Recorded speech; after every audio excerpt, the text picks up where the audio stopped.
Assalamualaikum warahmatullahi wabarakatuh.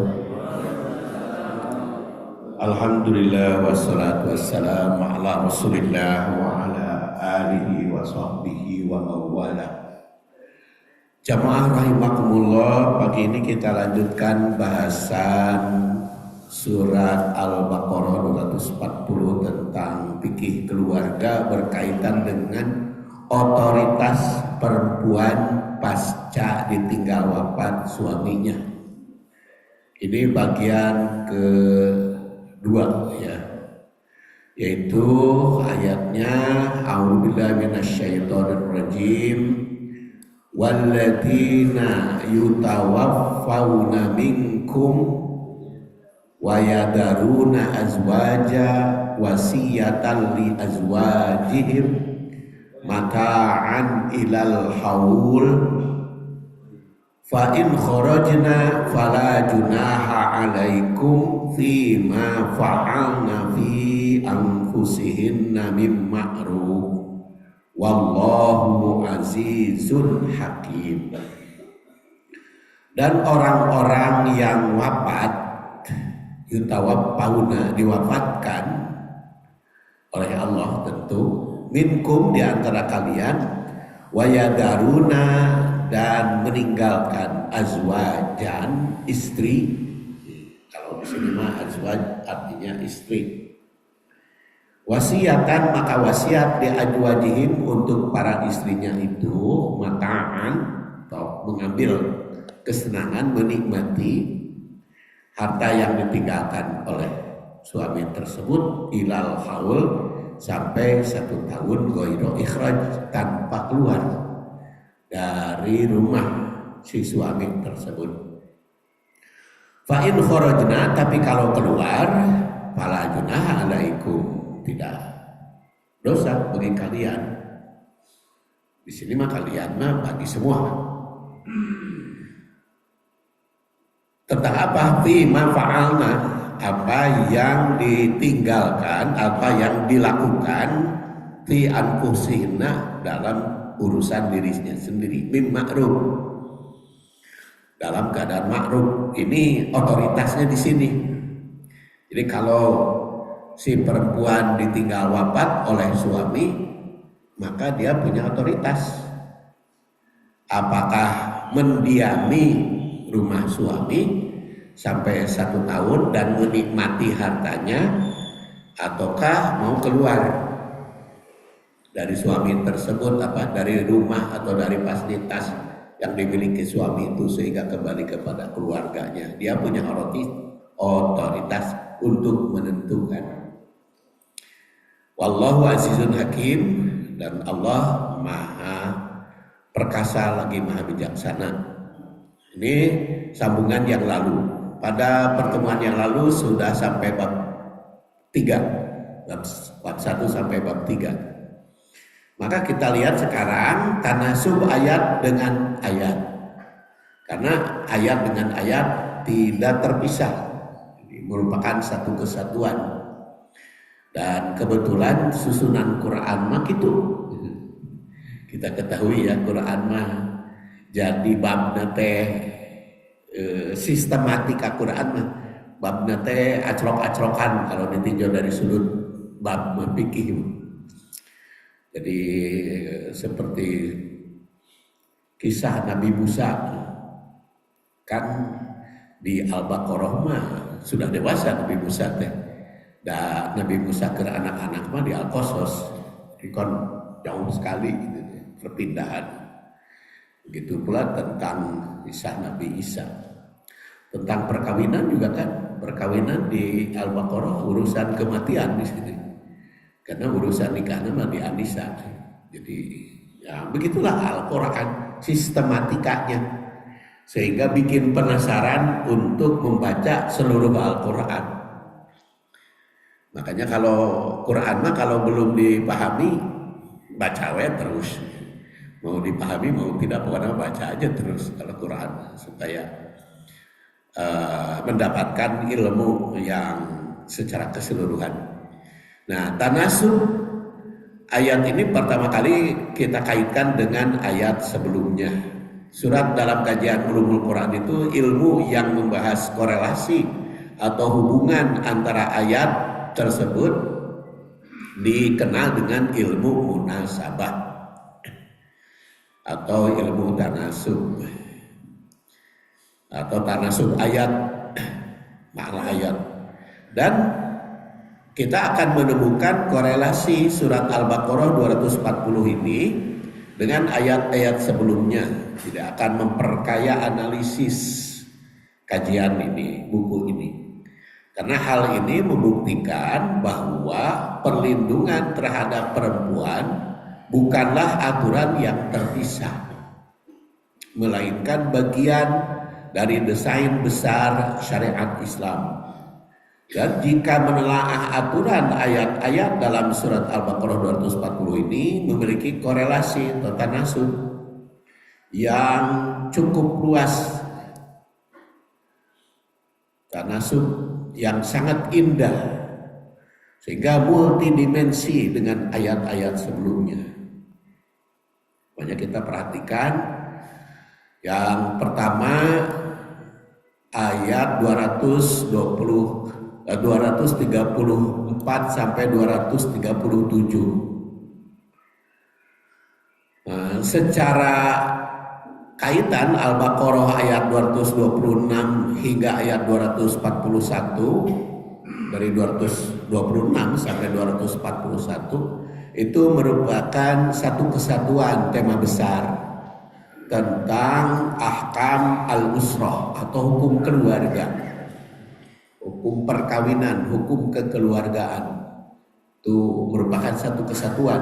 Jadi cukup panjang ayatnya, dari 226 sampai 241, termasuk ayat 240 ini, khususnya yang berkaitan dengan krisis rumah tangga, sampai ada perceraian, kemudian ada wafat suami, ada krisis di dalam keluarga. Dan ayat 240 menggenapkan rangkaian aturan perlindungan hak-hak finansial perempuan yang telah dibahas ayat sebelumnya. Jika ayat 236 sampai 237 mewajibkan suami memberikan mut'ah, pemberian hiburan semacam pesangon di dalam pekerjaan kepada istri yang diceraikan, maka ayat 240 memastikan bahwa istri yang ditinggal mati pun tidak boleh ditelantarkan. Makanya kalau kita perhatikan aturan hukum, kawin cerai teh akan menguras harta laki-laki. Kalau dia kawin cerai, harta laki-laki itu akan habis. Pokoknya kawin harus memberi mas kawin, hirupna ditanggung ku laki-laki. Bercerai kudu mere ka awewe, mut'ah itu kan kuras itu harta laki-laki itu. Kawin deui memberi mas kawin. Makanya mas kawin teh di zaman Rasul mah lebih mahal tibatan hajatan kan. Eta mah di Indonesia hajatan lebih mahal di mas kawin. Kalau di zaman Rasul makan mas kawin itu lebih mahal dari hajatan. Seperti pernah kita bahas kan, Abdurrahman bin Auf nikah mas kawinnya dengan emas sagede korma. Segede korma seberapa ratus gram. Ari walimah naon cuman mencit kambing. Jadi mas kawin lebih mahal daripada hajatan. Jadi setiap kawin harus mere, setiap cerai harus. Jadi itu akan terkuras kawin cerai itu. Nah, geuningan cenah ayeuna mah aya we nu kawin cerai ge beunghar eta mah teu menerapkan hukum, kekeluargaan. Sebab kalau melaksanakan hukum akan habis harta. Karena aturannya harus begitu gitu. Perempuan tuh harus dicerai teh kudu ngareni pesangon, semacam pesangon mutah ya, mutah. Dan mutahnya itu berapa kan tuntutan. Jumlah mutah itu kalau dicerai tuntutan si istri. Berapanya itu tuntutan. Nanti disetujui atau tidaknya berapa ya kan pengadilan kan, urusan pengadilan. Maka 240 bukan hanya perceraian, bahkan kalau dia meninggal, maka harta peninggalan suami ada kewajiban kepada istrinya.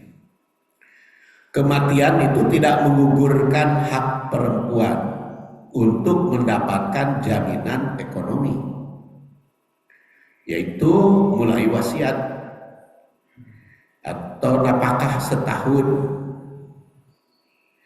Jadi sampai setahun itu harus dijamin kehidupannya si janda tersebut dari harta suami. Yang ini jaminannya apa? Ya seperti domisili yang disebutkan di sini, domisili. Jadi dia selama 1 tahun itu apakah dia akan meninggalkan keluarga atau tetap di sini. Ini kaitan dengan ayat sebelumnya. Kemudian kita lihat yang kedua, dinamika hukum janda pada 234. Jadi korelasi paling erat secara subjek adalah Al-Baqarah 234 yang juga membahas hukum bagi janda. Ayat 234 menetapkan masa idah secara biologis dan sosiologis, yakni masa idahnya 4 bulan 10 hari kalau ditinggal wafat oleh suami, sekaligus memberikan kebebasan makruf setelah masa itu. Jadi selama 4 bulan 10 hari si istri yang ditinggal wafat itu masa idah, semacam masa berkabung. Tapi kalau sudah lewat, maka otoritas kepada si perempuan itu. Maka ayat 240 menetapkan hak perlindungan finansial dan ruang atau tempat tinggal hingga 1 tahun ilal haul. Kalau di 234 urusan masa idahnya, yaitu tidak boleh menikah, tidak boleh menerima lamaran selama masa idah. Tapi kalau sudah lewat, boleh menikah, boleh keluar dari rumah suami, tapi otoritasnya bagi perempuan itu sendiri. Jadi kalau tadi mah tanggungan masa idah dan tidak boleh nikah, kecuali kalau si wanita tersebut dalam keadaan hamil, ditinggal wafatnya dalam keadaan hamil.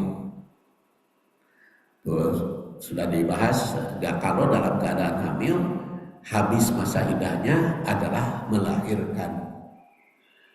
Walaupun kakara saputing ditinggal wafat suami, besok melahirkan, boleh nikah. Karena itu kalau dalam keadaan hamil mah masa idahnya melahirkan. Sudah melahirkan bebas. Mana korelasinya? Meskipun mayoritas ulama tafsir menyatakan ayat 240 ini dinasah atau dimansuh, bukan semua ulama ya, mayoritas ulama dinasah atau dimansuh atau dihapus oleh ayat 234 Jadi secara nilai atau makposin keduanya saling melengkapi. Jadi walaupun dikatakan di nasahnya dihapusnya di dalam hukum apa kan? Itu antara lain yang dihapus itu hukum iddah. Karena awal nama yang dimaksud dengan 1 tahun itu masa iddah. Nah, masa iddahnya itu yang dihapus menjadi 4 bulan 10 hari. Kemudian yang dihapus itu adalah hukum yang berkaitan dengan waris. Yang asal nama perempuan yang ditinggal wafat dapat hartanya sesuai dengan wasiat. Si suami jumlahnya berapa? Itu bukan sesuai dengan wasiat, tapi dihapus, yaitu dengan surat An-Nisa. Kadang-kadang si perempuan dapat 1/4 kalau suaminya tidak punya anak. Kadang-kadang si perempuan itu dapat 1/8 kalau suaminya punya anak. Itu urusan nasih mansuhnya berkaitannya. Tapi kalau wasiatnya ada yang mengatakan tidak dimansuh. Jadi keberlakuannya dikaitkan dengan ayat sebelumnya. Ini mah bukan urusan harta waris, tapi urusan kehidupan si janda yang ditinggal wafat oleh suami. Urusan kehidupan anak, yaitu tempat tinggal, makanan, dan pakaian, itu bisa tetap berlaku 1 tahun. Jadi yang disisihkan oleh keluarga untuk si janda itu sebelum membagi waris. Jadi kalau kita membagi waris dilakukan sebelum 1 tahun, maka si harta suami harus menyediakan, harus diancokkan, harus dianggarankan untuk kehidupan si istri tersebut, mencakup makanan, pakaian maupun tempat tinggal. Jadi membagi warisnya mah boleh kapan saja ya. Membagi waris mah boleh kapan saja. Nah, kalau membagi warisnya sebelum 1 tahun, maka harta yang akan dibagikan teh kudu nyisihkan dulu untuk kehidupan si janda, kehidupannya dalam 1 tahun. Jadi membagi waris teh bukan kudu dijual, bukan hari orang rata-rata membagi waris teh kudu dijual heula. Sehingga nasibna baheula mah di jalan Ahmad Yani ke jalan Sudirman teh toko-toko teh punya Pak Haji gitu zaman baheula mah. Cuma Pak Haji we ngajajar. Ayeuna mah kan cek unggul dari Ahmad Yani ke Sudirman kan cek kan boga teh. Sabab ahli waris Pak Hajinya itu kan ngebagi-bagikeun hartana. Boga kaum muslimina kan itu ka Bandung Selatan. Karena itu sebetulnya bukan karena hukum waris, habis harta orang Bandung jadi punya cek, bukan karena hukum waris, tapi karena tipe orang Sunda bagi warisnya kudu dijual heula wae gitu. Kudu dijual heula wae. Eta mah bedana jeung orang Saudi kan, orang Saudi bukan orang kalau bukan penduduk asli kan tidak bisa membeli, hanya hak guna pakai. Indonesia mau membangun asrama haji bagi Indonesia, tanah nama itu bisa dibeli, hak guna pakai aja, tanah nama sewa. Karena Itu undang-undangnya beda dengan di Indonesia. Jadi kalau di Indonesia itu rata-rata gitu, rata-rata dijual. Makanya semakin lama semakin banyak orang kaya ya tuan tanah bukan pribumi kayak nama. Jadi salilani kan gitu sok ayeuna tuan tanah nu di komplek dia kuan dan sebagainya kan. Oh, coba ku bapak, ku ibu dihitung itu pribumi aslinya jadi tuan tanah berapa orang? Itu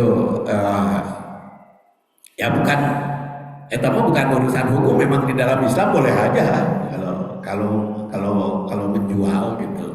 Tapi ya, dampaknya harus diperhatikan. Kemudian ketiga, ini adalah aspek munasabah, kaitan yang paling menarik dan luar biasa. Jadi tepat sebelum ayat 240 tentang hak janda, Allah menyisipkan dua ayat, yaitu 238 dan 239 yang membahas tentang kewajiban sholat. Kan 238 239 urusan sholat. Jadi keur ngabahas bab waris, bab iddah, bab perceraian, bab kematian, urusan keur asik gitu. Ngabahas bab rumah tangga celek 238 239 urusan sholat diselang heula. Nah, gitu sistem ketika Quran nyelap urusan sholat yang membahas tentang kewajiban menjaga sholat, khususnya disebut sholat wusta wasatiyah atau pertengahan atau moderasi yang dikembangkan wusta, dan tata cara sholat dalam keadaan takut, dalam keadaan perang. Jadi di dalam masalah keluarga kayak diselipkan masalah sholat wusta, masalah sholat dalam ancaman, khususnya sholat wusta itu. Nah, mengapa ayat tentang salat disisipkan di tengah-tengah ayat hukum keluarga?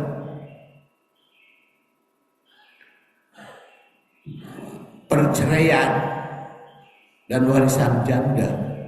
Tentu ini ada korelasinya, ada kaitannya. Jadi mengurus harta peninggalan, perceraian, dan hak-hak janda itu sangat rentan memicu konflik, keserakahan, dan penindasan oleh pihak keluarga yang kuat terhadap keluarga yang lemah. Makanya diseling urusan sholat, karena itu ada rentan gitu. Kalau sedang asik gitu, bab keluarga, bab perceraian, pipa seauduna kan banyak gitu ya, urusan perwarisan, makanya di situ selipkan bab sholat. Terus ingat, jadi dalam urusan kehidupan bermasyarakat jangan lupa kaitan dengan Allah, kaitan dengan aturan-aturan dari Allah Subhanahu wa taala. Maka di dalam kehidupan itu, dalam kehidupan asik itu ada. Makanya kan kalau kita perhatikan waktu sholat aja, waktu sholat. Kita ada sholat malam, itu kan sholat sedang asik tidur, udah sholat. Kemudian sholat subuh. Sholat subuh itu kan rata-rata orang masih kena syarek. Nah, ada sholat waktu kerja, itu kerja pagi, sholat duha. Yang waktunya tidak diatur, terserah, sama dengan sholat malam. Sholat malam juga tidak diatur mau jam berapa, terserah. Mau awal, mau pertengah, mau akhir, kan? Terserah. Mana malam? Karena apa? Karena urusan tidur macam-macam. Ada urusan tidur itu lebih awal, tidurnya lebih awal malam, nanti bangunnya lebih awal lagi. Itu seperti tipe Umar bin Khattab, kan? Tipe Umar bin Khattab itu ba'da Isya langsung tidur, tetapi nanti setelah lewat tengah malam dia bangun. Beda dengan Abu Bakar mah hese sare. Nanti tidur nanti geus lewat gitu. Makanya ketika Rasul menasehati Umar, ya Rasulullah, saya mah awal malam tidurnya, jadi nanti tahajud geus wareng sare itu. Kalau Abu Bakar, saya mah tahajud heula sampai witir baru sare. Abu Bakar oleh Rasulullah dibenarkan semua.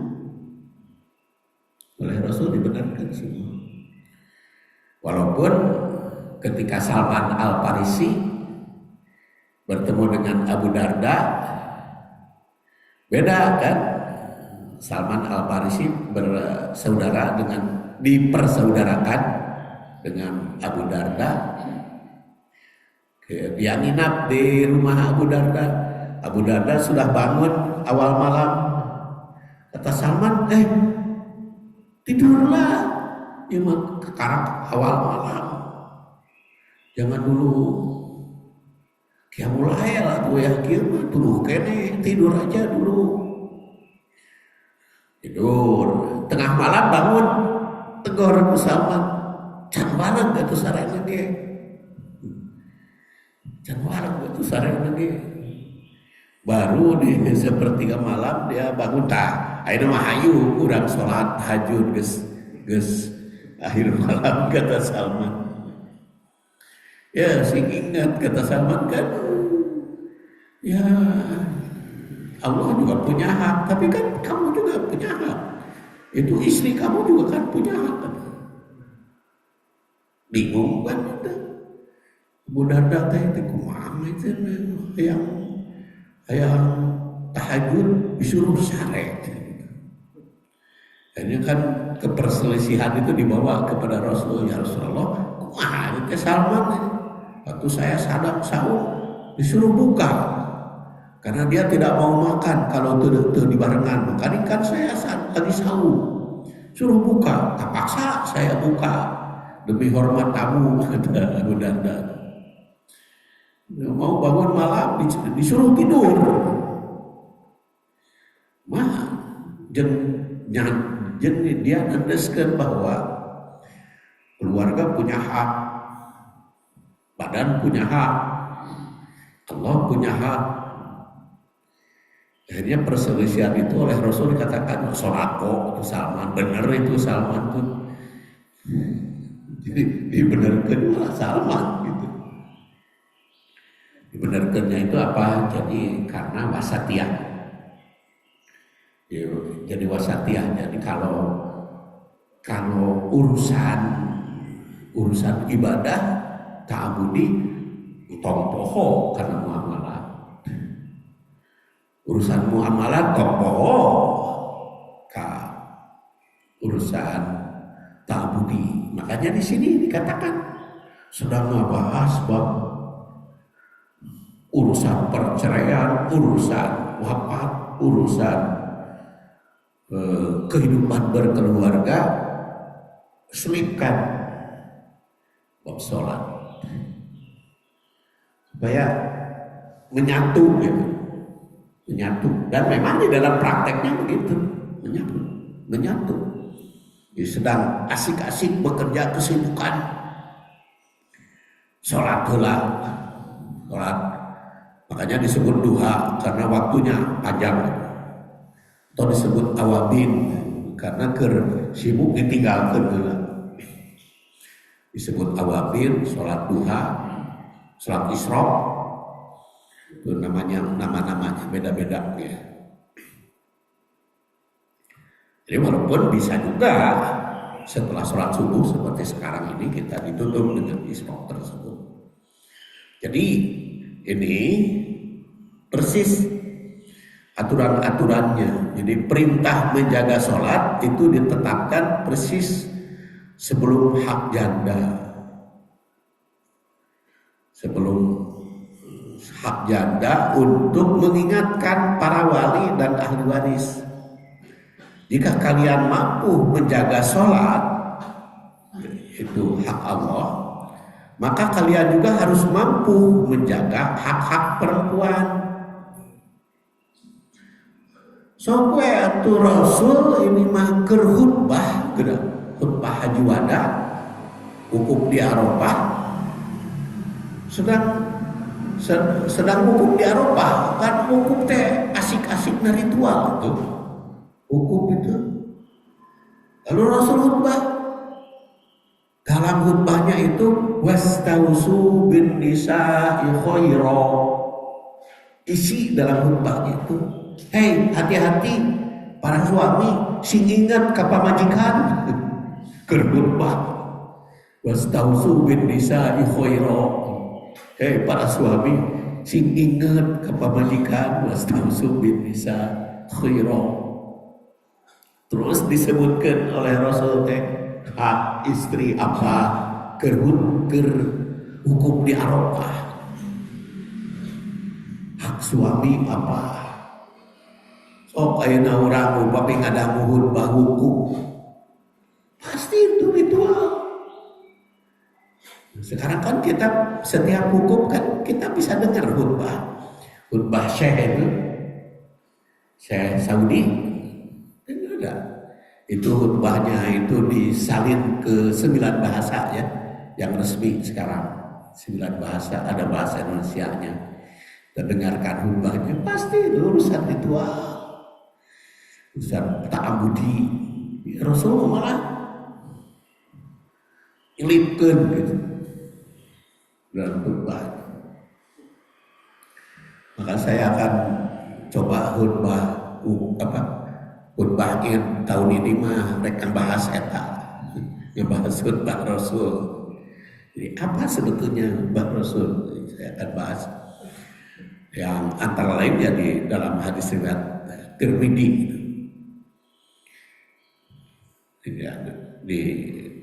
khusus tentang itu. Jadi di dalam urusan dan ternyata memang kalau kita perhatikan khutbah Rasul yang saya hitung sampai 25 kali gitu, Rasul itu khutbah atau ceramah selama beribadah haji. Kan Rasul beribadah hajinya berangkat hari Kamis terakhir bulan Dzulqa'dah, pulang dari Mekah itu malam 14 Dzulhijjah,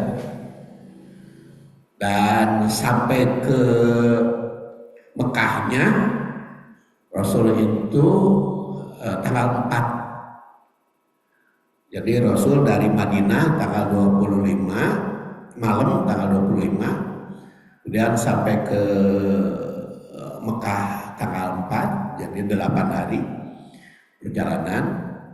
Kemudian dari tanggal 4 sampai 14 itu di Mekah, Mina, Arafah, Muzdalifah 10 hari di Mekahnya, dan tanggal 14 itu sudah berangkat lagi ke Madinah. Jadi Rasul itu ibadah hajinya cuma 10 hari di Mekah teh. Di lamun ayeuna mah haji plus gitu. Haji plus kan kalau haji biasa kan 45 hari ya perjalanan seluruhnya.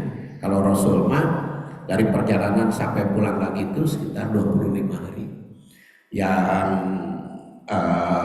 di Mekahnya itu hanya 10 hari.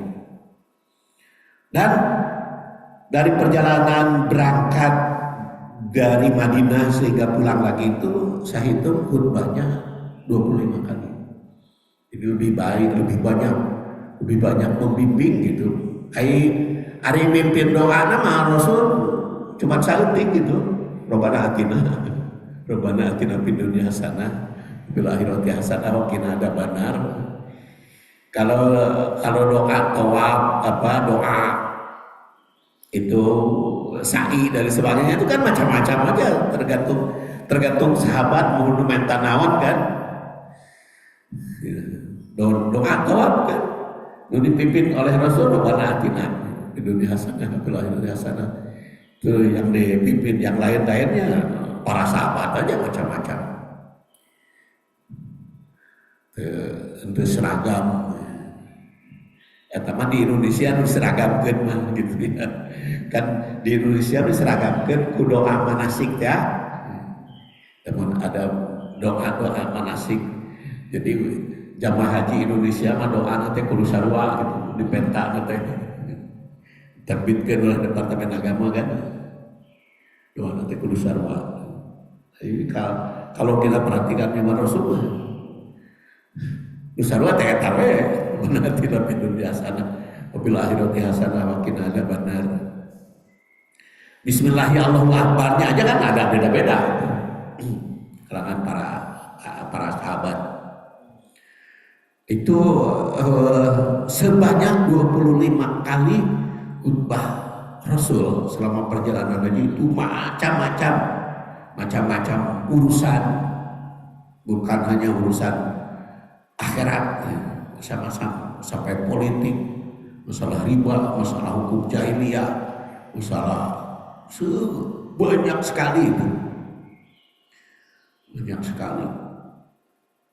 Makanya kalau saya dapat tugas khutbah Idul Adha, rek dihanca eta, rek dihanca khutbah Idul Adha di dia, khutbah Rasul ketika mau haji gitu.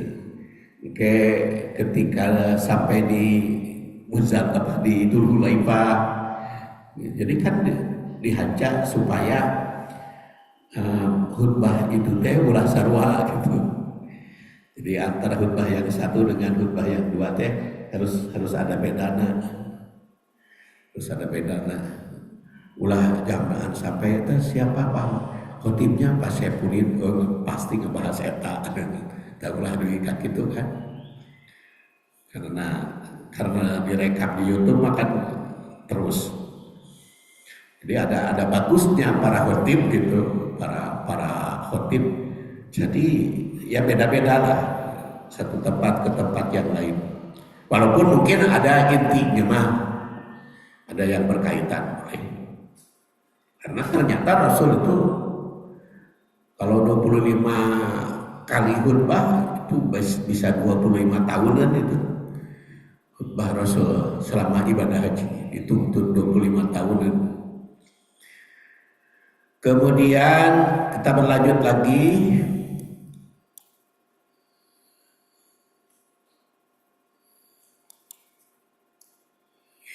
Mana tadi ini?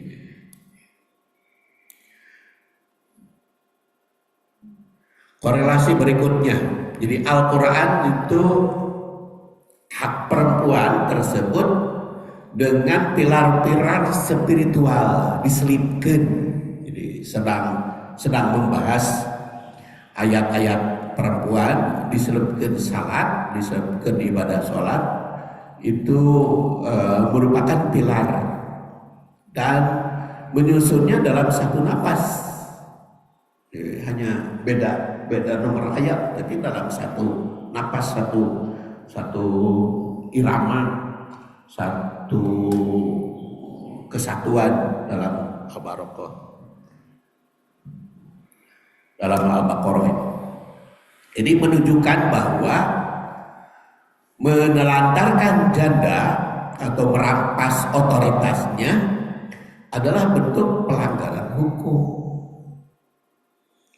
Jadi harus kita pahami dalam Islam tuh melanggar hukum teh bukan masalah urusan ibadah saja. Kadang-kadang kita mah lamun urusan sholat telat mah sok ngekarasa gitu dosa teh. Tapi kan kalau urusan tanggung jawab suami terhadap istri mah teu karasa dosa teh. Atau tanggung jawab istri kepada suami teu karasa dosa teh. Kalau kita salah ucap di dalam sholat karasa dosa. Tapi kalau salah ucap suami kepada istri, dianggap biasa aja. Atau salah ucap istri kepada suami, dianggap biasa, dianggap tidak berdosa. Sama halnya juga dalam kehidupan kan, dalam kehidupan sehari-hari, Jadi kalau urusan jalan mah diantar rusak oke, terasa rusak. Makanya kemarin saya hari Sabtu kemarin kan saya tugas mengisi ceramah di Santosa Asih Darussaada. Itu salah satu saya bilang salah satu hal yang tidak disadari oleh kita umat antara kesatuan ritual dan sosial. Saya bilang Masjid Darussaada itu kan megah, indah, pokoknya mentereng si Darussaada. Tapi eta jalan di jalan raya ke Masjid Darussaada gak rewel, ajrug-ajrugan, rusak gitu jalannya teh. Saya bilang kok jalannya rusak dari jalan raya ke masjid. Padahal itu masjidnya mentereng, berarti kan loba duitna sebenarnya. Tapi eta jalan kunaon we antep. Ada dama, eta mah cenah urusan RT RW. Nah, itu tidak menyatu sih. Sok, kan lamun masjidnya indah, jalannya dari jalan raya ke masjid itu bagus, kan enak sararea. Tapi kan tidak menyatu. Padahal di dalam hukum Islam kan imatatul adha anit thariq itu sedekah. Menyingkirkan duri dari jalan itu sedekah. Duri itu naon? Nu ngagokan jalan disingkirkan tadi. Jadi berarti kan itu disatukan ya, seharusnya. Ya kalau kita tanggung jawab urusan masjid umat itu ya jalannya oke, atau ikut tanggung jawab. Ada enak nama kersararea, enak nama kan sararea. Nanti timbul pertanyaan, kumaha atuh lamun ngagunakeun dana masjid keur rumean jalan? Sok bahas satu dalil nama. Jadi zakat surat At-Taubah ayat 60 kita bahas secara lengkap gitu. Jadi mana disabilillah, mana riko, mana apa saya dan macam-macam zakat. Bukan teuing DKM nanta saya kemarin nyinggung langsung atuh da rusak pisan aku jalan teh di jalan raya ke masjid teh rusak pisan, hancur pisan. Nah masjidnya mentereng. Nah, padahal kalau kita lihat ayat ini ternyata Quran aja sedang membahas urusan rumah tangga terselip Al-Quran ayat yang berkaitan dengan sholat. Jadi urusan sholat dan itu memang kenyataan di masyarakat.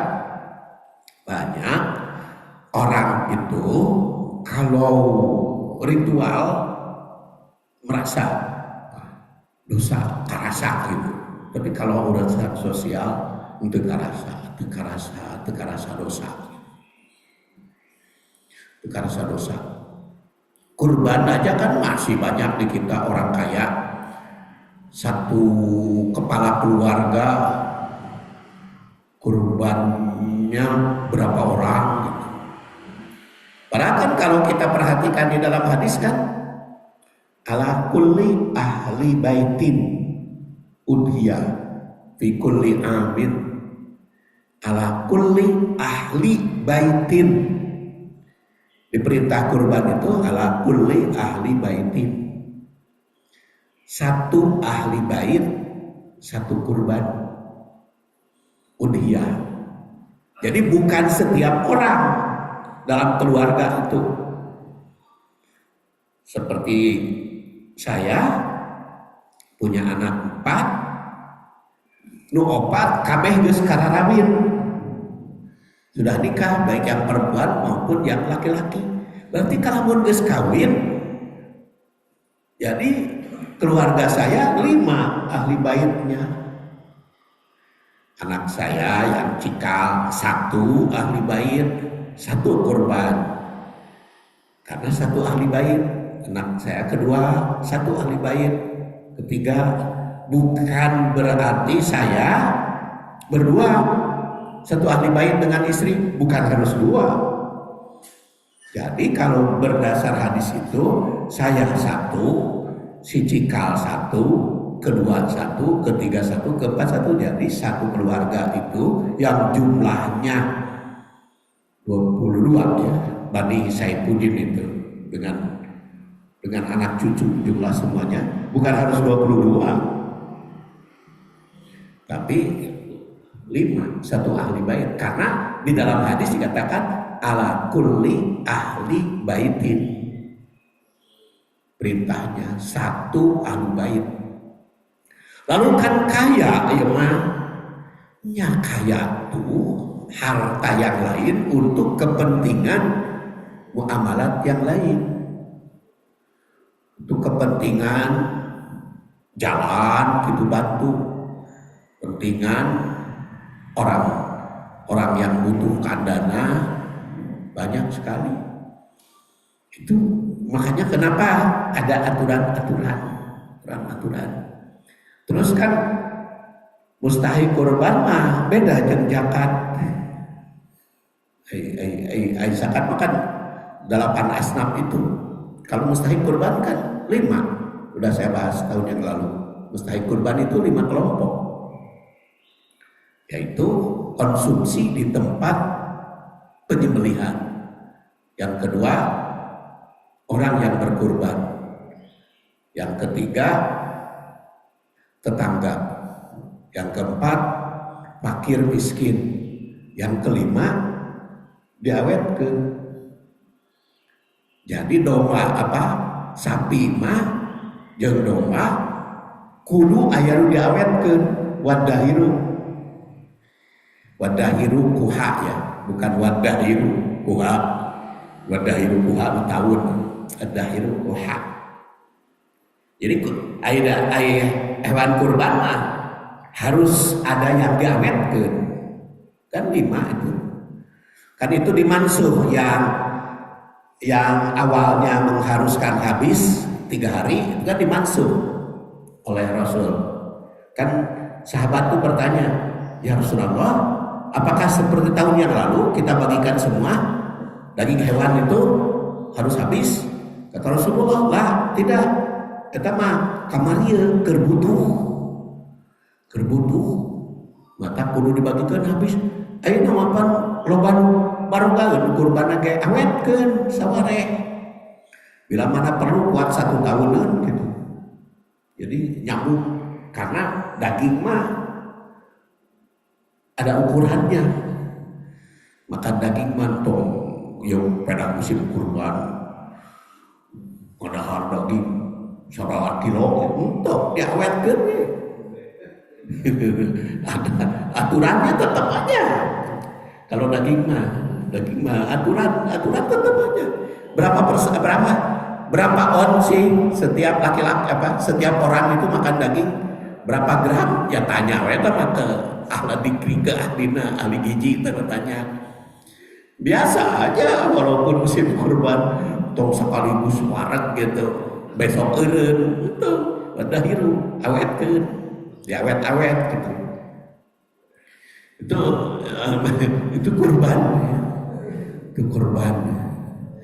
Makanya bisa jadi konsumsi pengajian subuh. Dagingnya itu bisa diawetkan. Jadi terus kita ujian subuh itu kudu meuli daging bae. Eta geus aya kurban. Itu aturan-aturan ke Islam itu kalau kita telaah banyak sekali itu maknanya, kehebatannya gitu. Kehebatannya. Jeung kunaon eta kurban teh kudu hewan gitu. Itu kan kaitan dengan nutrisi kita, makanan kita. Nutrisi kita itu harus variasi. Jadi kalau zakat fitri itu nabati, kurban hewani nabati. Kemudian tanasub ayat dengan ayat yang senada, surat Al-Baqarah 240. Pokoknya dengan ayat 234, penegasan relasi utamanya telah dibahas. Ayat ini menetapkan masa idah 4 bulan 10 hari, sedangkan di sini kalau sudah habis masa idah, itu kaitannya 240. Jadi 4 bulan 10 hari itu masa idahnya bukan setahun masa idah namanya. Tapi kalau setahun mah hak untuk menikmati. Terus dalam surat An-Nisa ayat 19 kaitan dengan muasyarah bil ma'ruf. Dan di sini salah satu makna dari muasyarah bil ma'ruf. Di Al-Baqarah 241 itu wal mutallaqat mata'un, maka hakon alal muttaqin. Ditegaskan lagi urusan perceraian, urusan tinggal wafat dan sebagainya. Muttaqin, ya, takwa itu juga kaitan.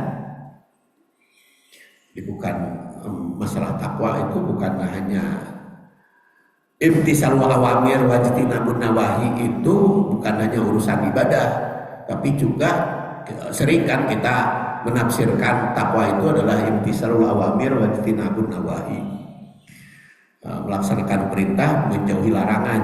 Nah, ternyata perintahnya itu termasuk juga urusan keluarga, kan urusan sholat, zakat, saum, haji saja. Bahkan masuk di sini askinuhunna min haitsu sakantum, menyediakan sukna untuk istri, itu termasuk urusan takwa. Urusan takwa. Dan min haitsu sakantum seperti tempat tinggal, dan wala tudarruhunna, jangan memadaratkan. Bahkan Aisyah itu kan sampai bersumpah, demi Allah cenah saya mah belum pernah lihat Rasul mukul istri maupun pembantu, belum pernah saya lihat. Saking akhlaknya. Dan ketika ditanya kumaha ari akhlak teh, kata Rasul, khairukum ahsanukum li ahli, sebaik-baik kamu akhlak baik terhadap keluarga. Dan anak khairukum li ahli, aku yang paling baik terhadap keluarga. Kaitan. Kemudian juga kaitan nanti dengan hadis. Ini cukup banyak, maka WDAS sudah 557. Jadi maka bersambung nama di ausku masing-masing di otoritas, dan ternyata tetamat, ya nggak apa-apa, tetamat juga. Jadi bersambung ke makalah berikutnya, kita akhiri dengan doa subhanakallahumma wa bihamdika asyhadu an la ilaha illa anta astaghfiruka wa atubu ilaik. Assalamualaikum warahmatullahi wabarakatuh.